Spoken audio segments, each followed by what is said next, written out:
अस्सलाम वालेकुम। नवाज शरीफ साहब ने कमीशन बनाने का ऐलान तो कर दिया, लेकिन उसके ऊपर मुस्बत रद्दअमल नहीं है। क्योंकि रद्दअमल मुस्बत इसलिए नहीं है कि माजी में ऐसे किसी भी कमीशन का जो आउटकम था वो कभी भी मुस्बत हुआ ही नहीं है। कमीशन आमतौर पर बनाए जाते हैं कवर अप करने के लिए, किसी चीज़ को छुपाने के लिए।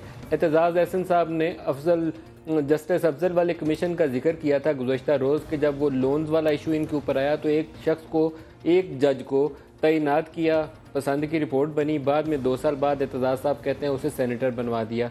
लाहौर में मॉडल टाउन का सान्या हुआ, वहाँ खुद एक जज का कमीशन बनाया, जज की रिपोर्ट पसंद नहीं आई, उसके ऊपर एक और कमीशन बना दिया और रिटायर्ड जज का बना दिया। तो मियाँ साहब खुद प्राइम मिनिस्टर, उनकी अपनी लॉ मिनिस्ट्री एक जज का नाम तजवीज़ करेगी, टर्म्स ऑफ रेफरेंस मियाँ साहब तय करेंगे और मियाँ साहब का ही केस वो गौर से सुनेंगे और मियाँ साहब उसके ऊपर फिर फैसला करेंगे। इससे ज़्यादा बड़ी नाइंसाफ़ी की बात हो नहीं सकती। अब मियाँ साहब जो कहानी बयान कर रहे हैं गुज़श्ता रोज़ जो उन्होंने तकरीर की, उसमें एक चीज़ बहुत बड़ी कमी उसमें रह गई। कमी उसमें यह रह गई कि नवाज़ शरीफ साहब ने जो मेन एलिगेशन है वो ये है कि नवाज़ शरीफ साहब ने ये प्रॉपर्टीज़ ऑफशोर कंपनीज़ बनाई और इनके बच्चों के नाम पे ये प्रॉपर्टीज़ है। उस इशू को एड्रेस करने की कोशिश ही नहीं की। उसको छोड़ के दाएं बाएं ये बताया कि 1947 में पाकिस्तान बना था, मैंने इतने साल में ग्रेजुएशन पास की, मेरे अब्बा ने ये प्रॉपर्टी बनाई, उनके वालिद अच्छे कारोबारी शख्सियत है, उनके ऊपर कोई दूसरी राय हम नहीं देंगे। लेकिन जो असल इल्ज़ाम है उसको तो आप एड्रेस करिए। आपने कारोबार बनाया था, बहुत अच्छा किया था, आपने टैक्स अदा नहीं किया था, मैं रोज़ डॉक्यूमेंट्स दिखाता हूँ, उसका आप जवाब नहीं देते। आपकी ऑफशोर कंपनीज थी जिसको आप डिनाई कर रहे हैं और डिनाई इस तरीके से कर रहे हैं कि कह रहे हैं रिटायर्ड जज लगा दूंगा जो तहकीकात करेगा।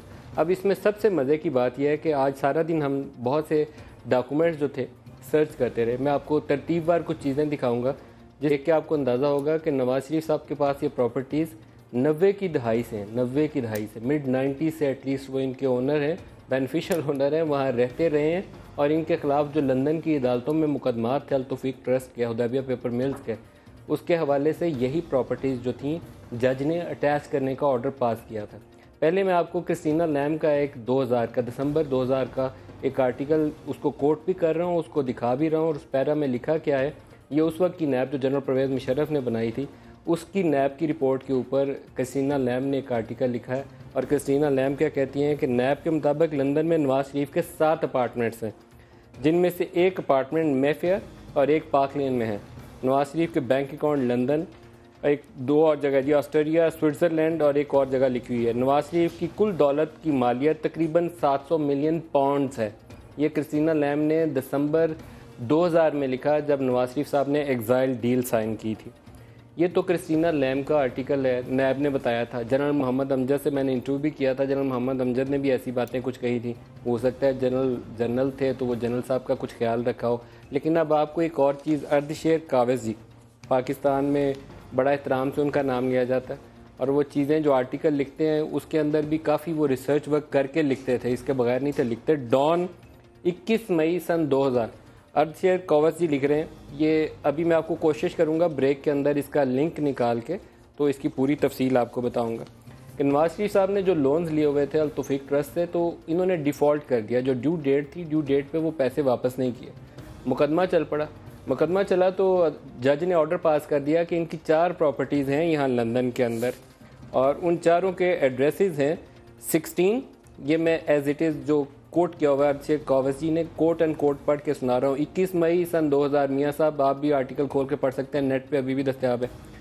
16, 16A, 17 and 17A Avenfield House at 117128 Park Lane London, इसको अटैच कर लें। ये जज ने ऑर्डर पास किया हुआ है, बरतानवी जज ने, जहाँ तौफीक का केस चल रहा था।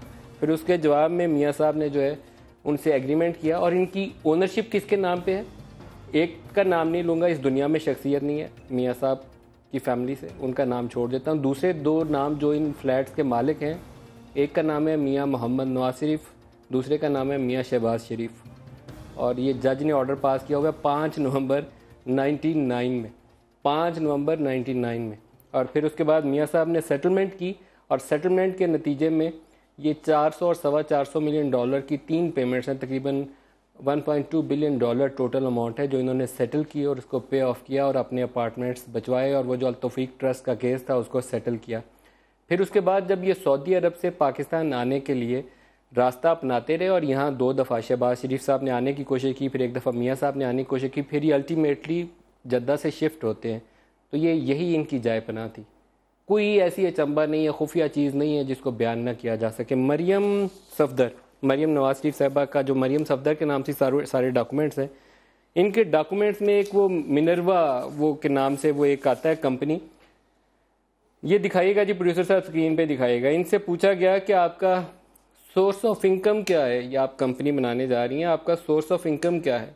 तो ये ज़रा स्कैन करके, ये तो नाम दिखा रहे हैं, आप वो भी दिखा दीजिए। सोर्स ऑफ इनकम के ऊपर बताया गया कि 60 साल जो हमने कमाया है, ये वो मरीम सफदर की कंपनी है।